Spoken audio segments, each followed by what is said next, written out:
नाव सांगा आपलं. सिद्धेश्वर रामकिसन परस्कार, राहणार उमरत खालसा. उमरोत खालसा, खालसा तालुका जिल्हा बीड बीड. तालुका जिल्हा बीड येते आहे ना. तर या ठिकाणी ह्यांना बोर पॉईंटचा 1 पॉईंट दिला आहे आणि विहिरीचा 1 पॉईंट दिला आहे. तर दोन्ही करणार आहेत है ना.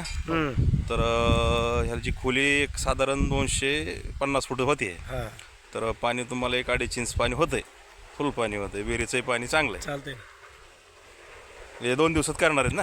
गुरुवारी खालसा उमरा म्हणले का. उमरत खालसा. उमरत खालसा. उमरत खालसा, ठीक आहे.